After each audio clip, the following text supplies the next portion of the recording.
Kasi kuya. At saka higpitan ko Ready, 1, 2, 3. Push. Higpitan ko lang.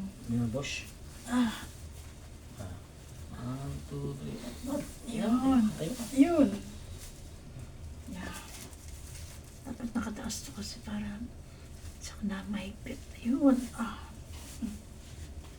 Okay po. Wait lang ha. Higpitan ko lang po, tatay ha. Higpitan ko lang.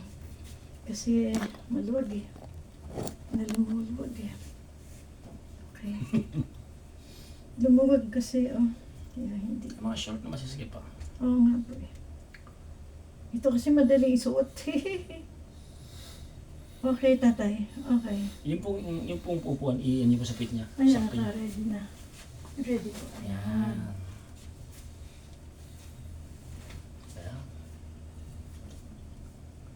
Ayan. Pagod na ba?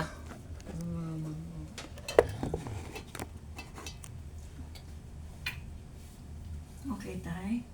Nainitan ka. Guys, ito po yung ating upo tayo ngayon. Tapos yung walking niya. So, papagyan natin muna si Kuya Jaime. Nagot-pagod po Kailangan ito. to? Hindi po. Hindi na. Okay. Lakas mo yung aircon daw. Lakas mo yung aircon. Napagod siya, nainit siya eh. Ganito sa labas, no? No? Init sa labas eh.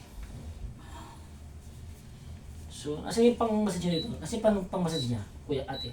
Yung lotion na pang-massage niya. Ito na lang po. Kahit ano? Ito.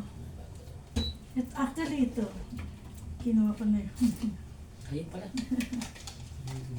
Inaano ko, sinisimot ko na para alisin ko na yung Oo. mga naman. Sunod natin. Ito po. Ano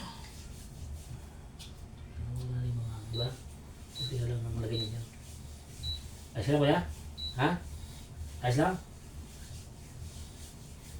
Malas to. Bango pa niya. Bawang niya ito.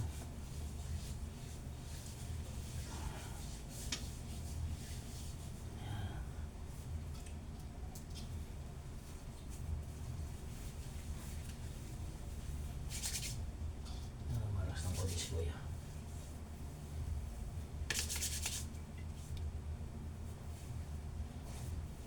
Basta bukas yung kailangan relax to eh.